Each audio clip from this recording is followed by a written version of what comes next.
미국의 행동경제학자인 댄 에리얼리가 거짓말을 하는 착한 사람들이라는 책을 썼습니다.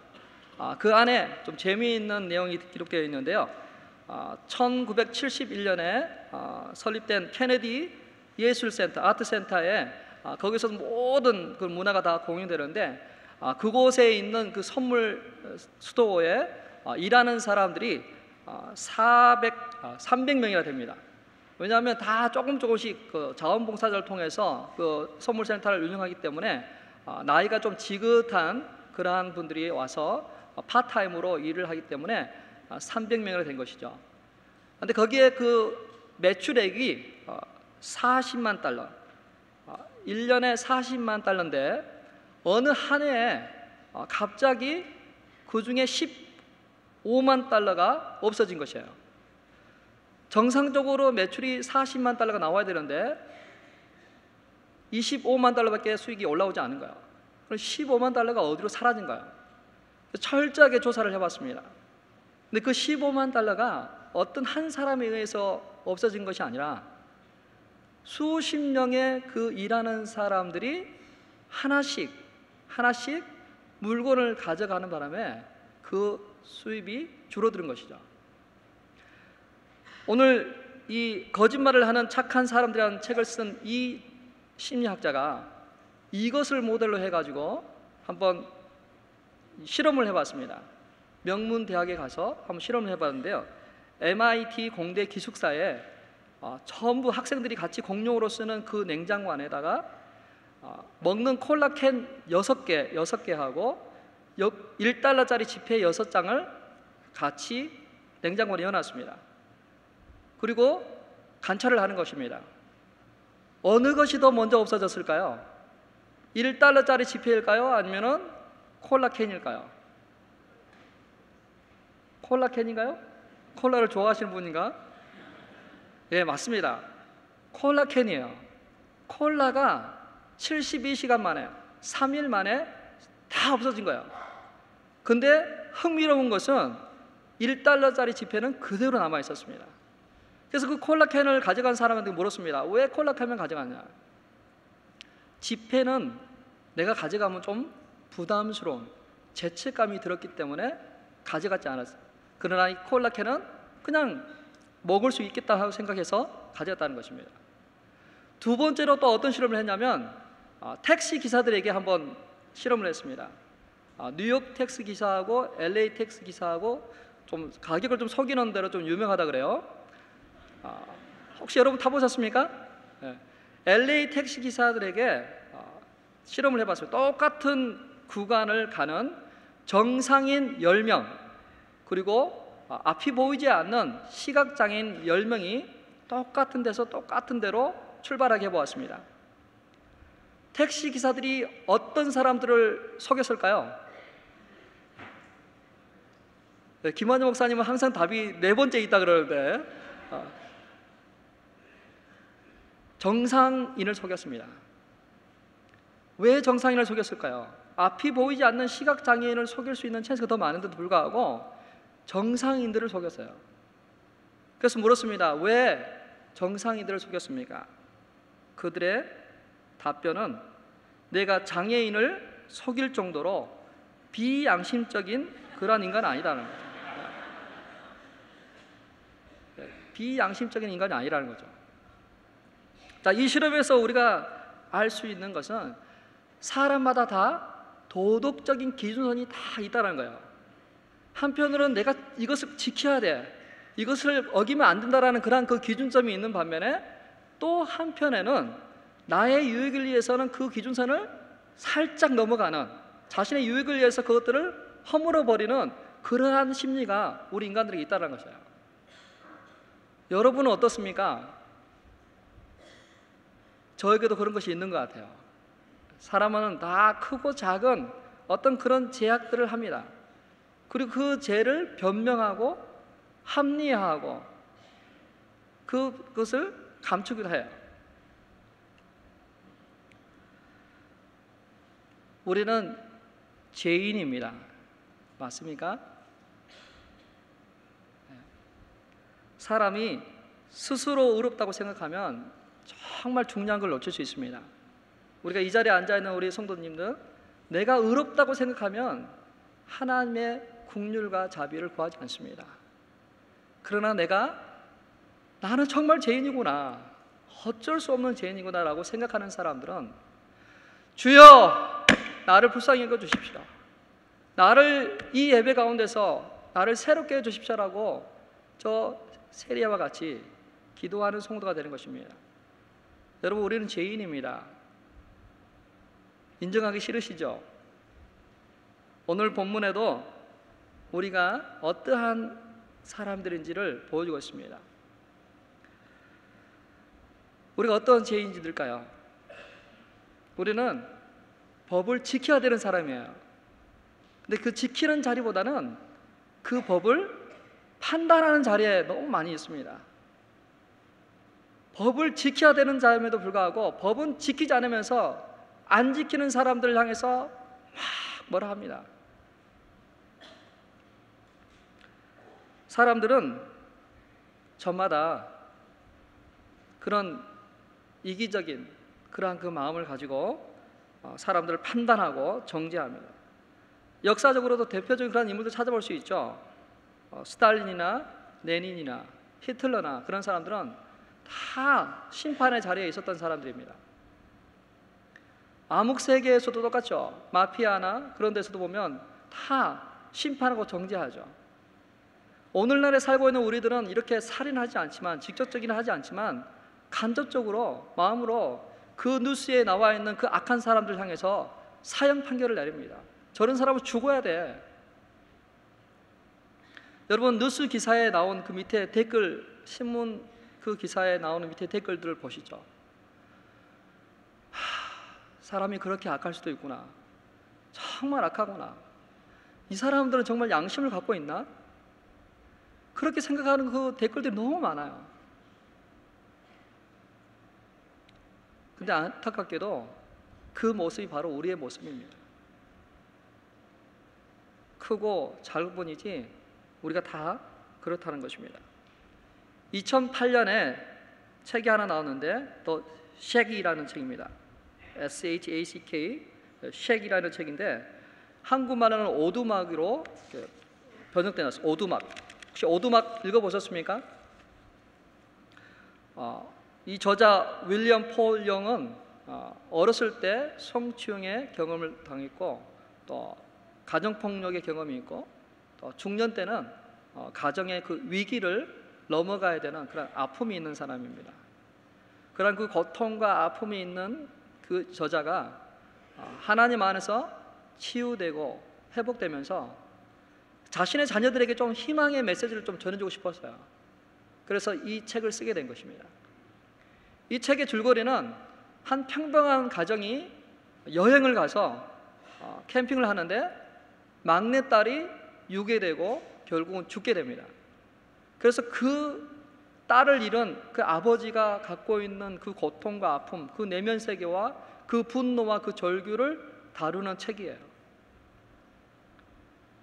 근데 이 책이 그렇게 화려하게 광고하지 않았습니다.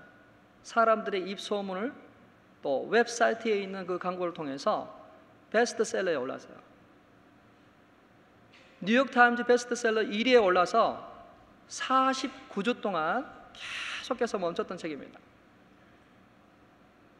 아픔과 고통, 용서하지 못하고 분노하고 있는 사람들, 한번 이 책을 보십시오. 이 책을 통해서 우리가 어떤 사람인지 알 수 있습니다. 그 책의 한 부분을 소개하고자 합니다. 주인공 맥이 드디어 자신의 그 딸을 살해했을 것을 추정하는 그 오두막 안에 들어갑니다. 이 오두막은 우리의 아픔과 고통을 상징하는 건데, 그 오두막 안에 들어가서 자기 자신의 딸이 어떻게 죽었을 것이라고 느끼고, 그래서 그 가운데 분노가 치밀어오기 시작합니다. 내 딸을 죽인 그 범인은 사형을 받아야 된다라는 그런 강렬하게 외칩니다. 그 재판관의 그 자리에 앉아서 그 죄인은, 그 살인자는 마땅히 죽어야 돼, 근데 거기서 끝나지 않습니다. 그 살인자의 부모, 그 아버지, 그 어머니, 자식을 어떻게 교육시켰길래 그렇게 살인하도록 했는지 그 부모도 죽어야 돼요. 계속 올라가요. 그걸 하나님까지도 비난합니다. 사랑의 하나님이 어떻게 내 사랑하는 이 딸을 죽도록 내버려 두셨어요? 하나님이 어떻게 그걸 허용하고 막지 않고 그렇게 할 수 있냐? 하나님까지도 비난합니다. 여러분, 우리가 하나님을 종종 비난합니다. 우리 하나님도 종종 우리가 심판합니다. 그 하나님 잘못했다. 믿지 않는 분들이 그렇게 이야기를 해요. 에덴 동산에 왜 선악과를 놔뒀어? 하나님 잘못이자고 그렇게 이야기해요.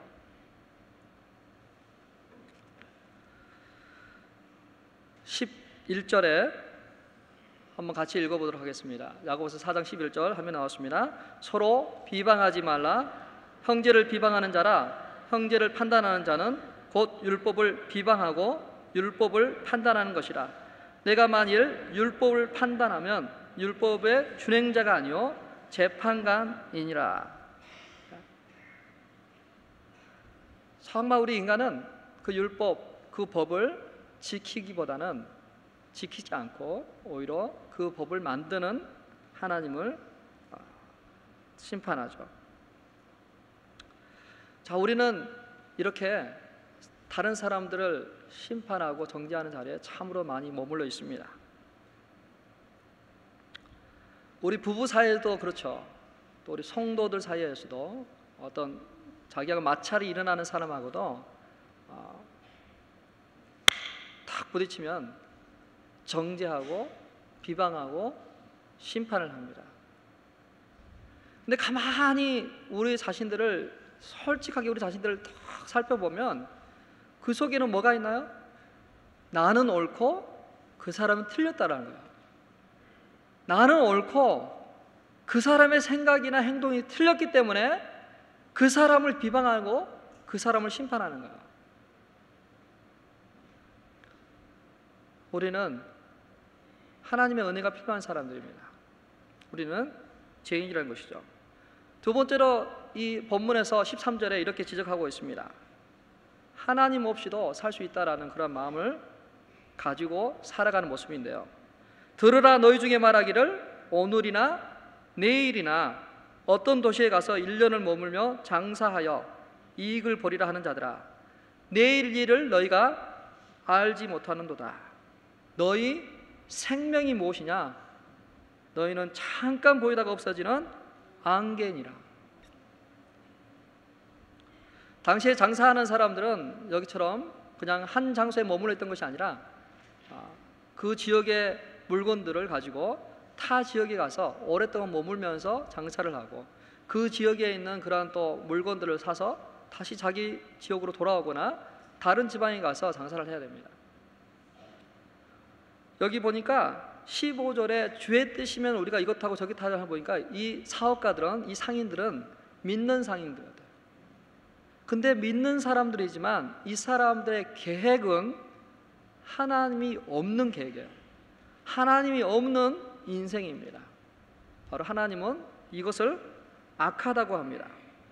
내일 일을 알지 못하고 천년 만년 살 것처럼 그 물질을 의지하고 자신의 지혜와 능력을 의지하고 나아가는 사람들을 향해서 너희 인생도 너희가 무엇이냐? 잠깐 보이다가 없어지는 안개와 같다고 우리에게 이야기하죠. 안개는 작은 물방울입니다. 이 작은 물방울이 지면에 있으면 그것이 안개고 하늘에 있으면 구름이에요. 저희들이 교회 주변에 정말 예쁜 곳이 있습니다. 혹시 여러분이 그 안개를 한번 보고 싶으면 새벽 시간에 저기 이 하버드길을 쭉 따라다 보면 골프장에 그 연못이 있죠. 그 연못을 중심으로 지면에 안개가 쫙 끼어 있습니다. 와, 너무 아름다워요. 너무 신비해요. 너무 좋습니다. 마치 우리 영혼을 확 깨우는 느낌이에요. 오기 전부터 하나님이 그 자연 공간을 통해서 우리의 영혼을 깨워주시는 것 같아요. 여러분의 얼굴 표정을 보니까 한 번도 안 보신 것 같아요. 그러나 아무리 이렇게 예쁘다 할지라도, 아름답다 할지라도 그 안개는 태양이 떠오르면, 바람이 불면 사라지는 것입니다. 영원하지 않는 것이죠. 바로 우리 인생이 바로 그럴 것 같다는 것이죠. 안개와 같고 한 호흡과 같고 혹 불면 날아갈 그러한 존재라는 것입니다. 오늘 본문에서 또 저희들이 죄인인 것을 이야기해 주고 있는데요, 선을 행할 줄 알면서도 행하지 않는다 하고 있습니다. 우리 인간이 어떤 존재냐? 선을 행할 줄 알면서도 행하지 않는 그런 존재가 바로 우리라는 것입니다. 직접적으로 죄를 짓지 않더라도 간접적으로나 혹은 할 수 있음에도 불구하고 하지 않는 것을 죄라고 이야기해요. 이 죄로부터 우리가 피해갈 사람이 아무도 없습니다. 다 걸립니다. 누구든 다 걸려요. 할 수 있지만 안 하는 거, 바로 그것이 죄라는 거예요. 선한 사마리아인의 강도 만난 자를 도울 수 있음에도 불구하고 도우지 않았습니다. 목자 없는 양 같은 사람들을 보고도 그냥 모른 채 합니다. 지극히 어린아이와 같은 그 자에게도 도우지 않고 모른 채 합니다. 구약 성경의 신명기에 동물들이 넘어졌을 때도 그냥 지나치지 말고 못 본 채 하지 말고 도우라고 하고 있습니다. 신명기 22장 4절에 내 형제의 낙이나 소가 길에 넘어진 것을 보거든 못 본 채 하지 말고 너는 반드시 그 형제를 도와 그것을 일으킬지니라. 못 본 채 하지 말고 도우라는 것입니다. 너무나도 가슴 아프지 않습니까? 세월호 선장 그렇게 죽어가고 있는데 못 본 채 하고 할 수 있음에도 불구하고 하지 않고 선을 베풀 수 있음에도 선을 베푸지 않고 그냥 지나쳐온 것이 바로 그분들의 모습입니까? 우리도 똑같이 짓는 죄 아닌가요? 우리도 크고 작게 못 본 채 하고 할 수 있음에도 도울 수 있음에도 나눌 수 있음에도 나누지 않고 그렇게 살아가는 우리의 모습인 것이죠. 열왕기하 7장에 그 백성 안에 많은 사람들이 죽어가고 있었습니다. 그때 그 성문 바깥에 있던 문둥병자들이 그 죽어가는 그 백성들을 불쌍히 여겼습니다. 아람 군대가 쳐들어와서 성을 다 포위하고 모든 복음들을 차단할 때 먹을 것이 없어서 죽어가고 있습니다. 그때 이 문둥병자들이 생각했어요. 우리가 여기서도 굶어 죽고 우리가 적군에 가서 항복하고 받아주면 우리가 살 수 있지만 혹시 죽인다고 해도 죽겠다는 그런 마음으로 간 거예요. 그런데 하나님께서 그 아람 진영에 하나님의 그 병거 소리와 말박을 소리를 듣게 함으로 인해서 그들이 그 소리를 듣고 다른 원정군이 오는가 생각하고 도망갔어요. 아무도 없는 그곳에서 이 문둥이들이 실컷 맛있게 먹고 그분 부하를 챙기고 그들이 생각한 거예요. 이 밤이 넘기 전에 우리가 이 좋은 소식을 전하지 않으면 우리는 악하다 생각하고 밤이 새기 전에 그 성 안에 있는 백성들이 가서 그 기쁨의 소식을 전한 것입니다. 사랑하는 성도 여러분, 여러분은 사랑하는 사람, 여러분의 주변에 있는 사람들에게 그 기쁨의 소식을 나누고 있습니까? 죽어가고 있는 저 영혼들에게 이 복된 소식을 전하고 있습니까? 가라앉고 있는 그 영혼들에게 하나님의 놀라운 소식을 전하고 있습니까? 고도원의 아침 편지에 이런 내용이 나옵니다. 착한 일은 말이 아니라 행동입니다. 마음을 주고 손길을 보내고 발길을 내딛는 것입니다. 착한 일을 하고 살기가 갈수록 어려워지는 세상입니다. 그래도 누군가 해야 됩니다. 그 누군가가 내가 되면 더욱 좋습니다. 선을 행할 수 있을 때 행하고, 나눌 수 있을 때 나누고, 함께 할 수 있을 때 함께 해야 됩니다. 하나님이 없는 계획, 물질을 의지하는 거 죄입니다. 지켜야 될 그러한 준행자의 자리가 아니라 심판자의 자리에 있는 우리의 모습은 죄인 것입니다. 자, 우리는 죄인입니다. 우리는 죽을 수밖에 없어요. 근데 사랑의 하나님은 우리를 심판하시는 분이세요. 하나님은 우리를 심판하십니다. 오늘 본문에 하나님을 무엇이라고 표속하냐면 하나님은 입법자요 재판관이라고 이야기하고 있습니다. 입법자라는 것은 그 법을 만든 사람이죠. 율법을 준 사람입니다. 시내산에서 모세에게 준 하나님이시죠. 재판관은 말 그대로 심판하는 분이시죠. 그분이 구원하시기도 하고 멸하시기도 하는데, 마태복음 10장 28절 말씀을 우리 같이 한번 읽어보도록 하겠습니다. 시작. 몸은 죽여도 영혼을 능히 죽이지 못하는 자들을 두려워하지 말고 오직 몸과 영혼을 능히 지옥에 멸하실 수 있는 이를 두려워하라. 예. 우리 하나님은 몸과 영혼을 죽이는, 심판하시는 하나님이라는 것입니다. 그분을 두려워하라는 거죠. 여러분, 저는 언젠가는 죽게 될 것입니다. 그렇게 생각하시죠? 저는 언젠가 죽어요. 여러분도 언젠가는 죽겠죠, 그죠?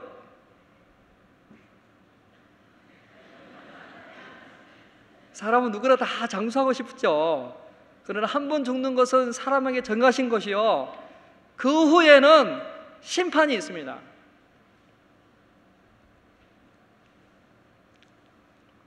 근데 우리가 죽음을 두려워하기보다 그 심판을 두려워해야 된다는 것을 이야기하고 있습니다. 여러분, 이 세상에서도 그 재판 날이 정해지면 검사는 철저하게 그 사람의 유죄를 증명하기 위해서 모든 자료와 증거들을 확보합니다.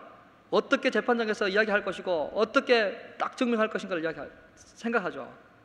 피고는 어떻게 할까요? 변호사와 같이 자신의 무죄임을 증거하기 위해서 많은 것들을 모으고 증인들을 확보할 거 아니겠습니까? 이렇게 세상 법정에서도 그 자신의 무죄를 위해서 이렇게 준비한다면, 여러분, 저 영원한 재판이 있는 저곳을 향해서 무엇을 준비하고 계십니까, 여러분? 여러분을 변호할 변호사가 있습니까? 여러분의 무죄를 증명할 누군가 있나요? 여러분이 여러분의 선행을 가지고 나가겠습니까? 여러분이 신앙생활한 그런 경력을 가지고 나가겠습니까? 무엇으로 여러분의 무죄를 증명하시겠습니까?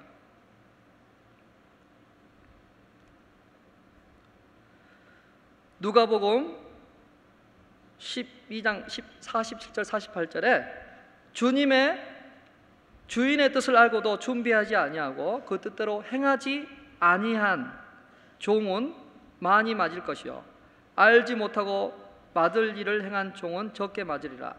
무릇 많이 받은 자에게 많이 요구할 것이요 많이 맡은 자에게는 많이 달라 할 것이니라. 주인의 뜻을 알고도 준비하지 아니하고 그 뜻대로 행하지 아니하는 악한 종, 많이 받았지만 그것을 나누지 않고, 많이 맡았지만 그것을 가지고 봉사하지 않고 섬기지 않는 그런 자를 향해서 하나님은 심판하시겠다는 것이죠. 그 심판은 연기할 수도 없고 보석금도 없고 항소도 없고 단 한 번에 천국과 지옥으로 결정날 그러한 판결인 것입니다. 하나님은 우리를 심판하신 자입니다. 근데요, 하나님은 무서운 분이시죠?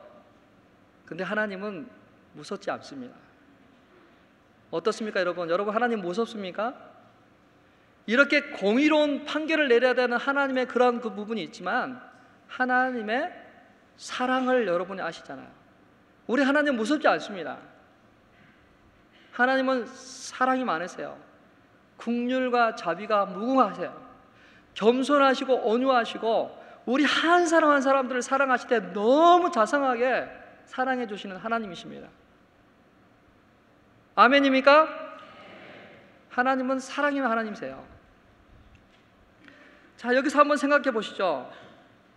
하나님이 왜 법을 만들었을까요? 우리를 힘들게 하려고, 우리를 심판하려고 한 것인가요? 아니에요. 우리를 지키고 보호해 주는 거예요. 우리를 지키고 보호하시기에 법을 만드신 거예요. 여러분이 여러분의 자녀들을 양육할 때 자녀들에게 크고 작은 룰을 만들죠. 왜 만듭니까? 자녀들을 힘들게 하려고 하나요? 자녀들을 지키고 보호하고 사랑으로 잘 양육하기 때문에 그렇게 하는 거예요.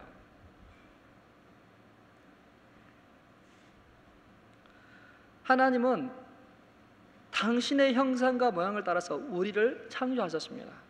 보배롭고 존귀하고 아름답고 멋있게 우리를 창조했습니다. 그렇기 때문에 우리를 심판하는 것이 너무 마음이 아파요. 너무 고통스러울 것 같아요. 너무 정성 들고 너무 사랑이 마음이 가는 그 자녀들을 심판해야 되는 그 고통, 그 아픔이 그분에게 있다라는 것입니다. 여러분 한번 상상을 한번 해보시죠. 한번 생각을 해보시죠. 만약 여러분이 여러분의 자녀들을 심판해야 되는 자리에 있다고 생각해 보십시오.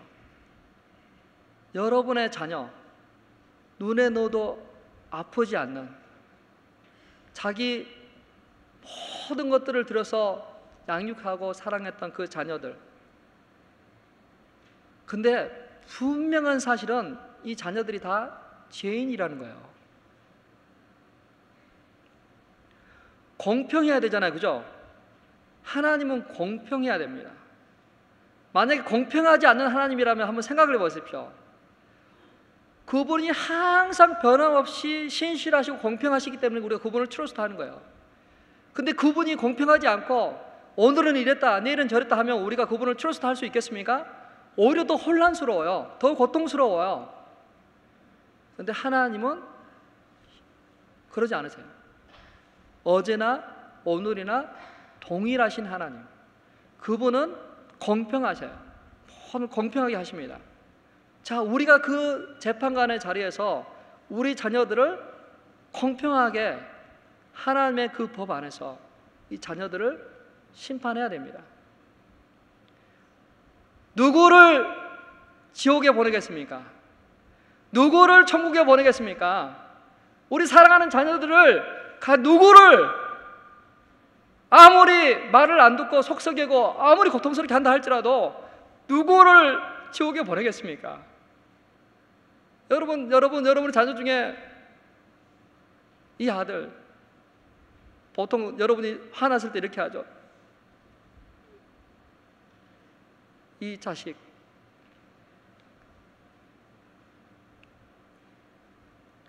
호적을 판다 해도 그거는 본심이 아니죠.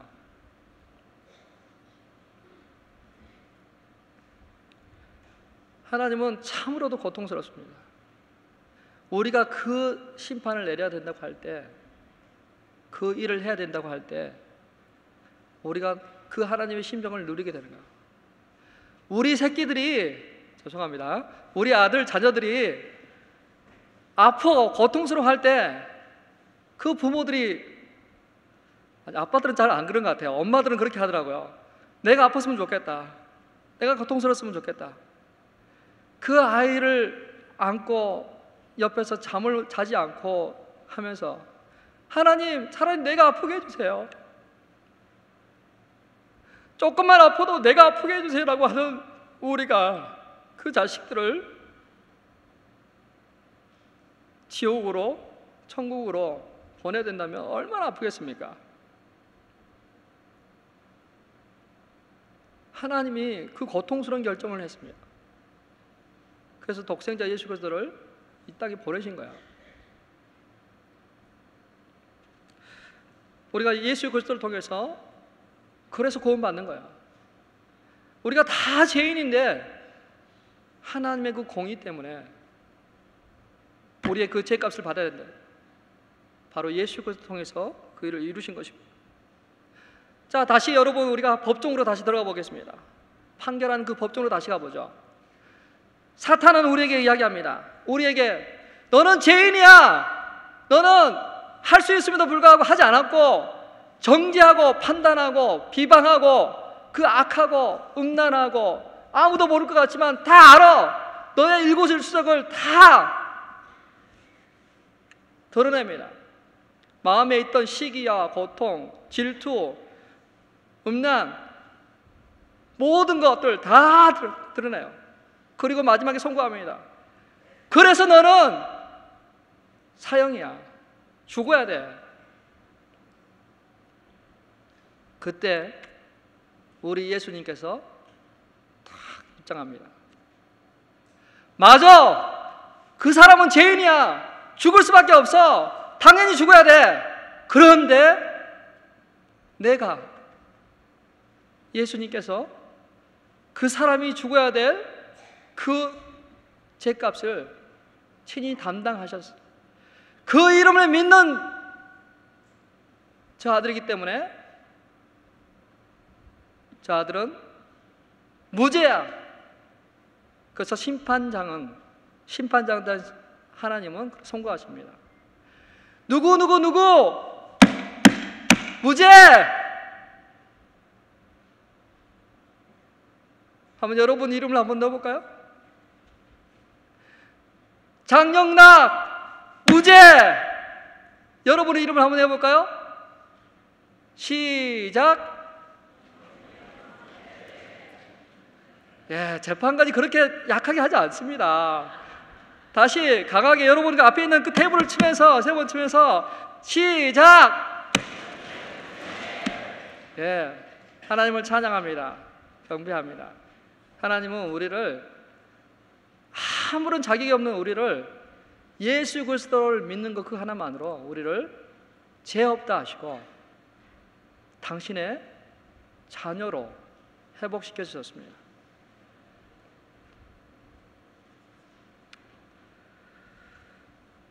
그분은 우리 대신에 멸시천대 고통 다 받으시면서 우리의 모든 죄값을 담당하신 것입니다. 자, 우리가 은혜로 구원받는 성도들이 어떠한 삶을 살아야 될까요? 받을 것이 없는 우리, 염치 없는 우리, 아무런 자격 공로 없는 우리에게 구원해 주신 그 하나님을 향해서 우리가 어떠한 삶을 살아야 될까요? 잘 살아야 되나? 오늘 컬럼에 썼습니다. 원칙과 기본을 지키는 성도. 양심 냉장고가 처음 시작했을 때 교통신호등이 빨간 선으로 바뀌고 정지선에 서야 될 그 법이 있지만 1996년도에는 아무도 그 법을 지키지 않았습니다. 특별히 야간 시에는 빨간불이 들어오든 파란불이 들어오든 쌩쌩 달렸어요. 그리고 혹시라도 누군가가 그곳에 서 있으면 지나가면서 신기하듯이 쳐다볼 때예요. 그때 한 사람이 그 정지선을 지켰습니다. 그것도 온전하지 못한 장애가 있는 그 부부가 그 선을 지켰습니다. 그리고 이경규 씨가 물어봤습니다. 아니, 왜 정지선을 지켰습니까? 근데 그분의 대답은 단 6글자입니다. 말도 잘 못하시는 그분이 나는 늘 지켜요. 아무도 안 지키는 그런 곳에서 나는 늘 지켰다고 하고 있습니다. 사랑하는 성도 여러분, 여러분은 하나님의 말씀을 늘 지키고 있습니까? 남들이 다 지나가고 안 지키고 다 그렇게 사니까 혹시 그렇게 따라가고 있습니까? 남들이 다 안 지켜도 나는 늘 지켜요. 바알에게 무릎 꿇지 않는 7,000명의 사람들, 하나님은 그 한 사람 한 사람도 알고 계세요. 이 시대가 아무리 악해졌다 할지라도 하나님은 당신을 경외하고 그 법을 지켜나가는 그 사람들을 기억하고 있다는 것입니다. 여러분 한번 작정해 보시겠습니까? 거룩한 성도 되어서 이 세상을 한번 변화시키는 그러한 사람들이 되어보자. 우리의 그 기준선이 약하면 약할수록 세상 사람들한테 아무런 영향을 주지 못해요. 세상 사람들이나 우리나 똑같아요. 그러나 우리가 하나님 안에서 거룩하고 경건의 능력을 다시 회복하면 우리의 그 기준이 이것으로 인해서 세상 사람들에게 임팩을 주는 것입니다. 영향을 주는 것입니다. 변화시킬 수 있는 것입니다. 여러분의 삶에 주변에 있는 사람들이 혹시 여러분들이 그리스도인인 것도 모르는 거지 않은가요?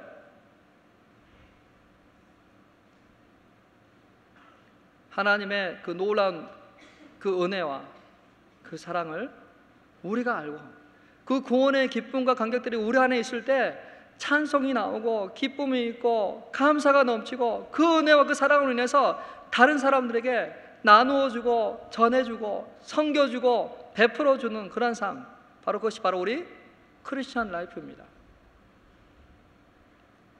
그렇게 한번 살아보시겠습니까? 아멘. 아멘.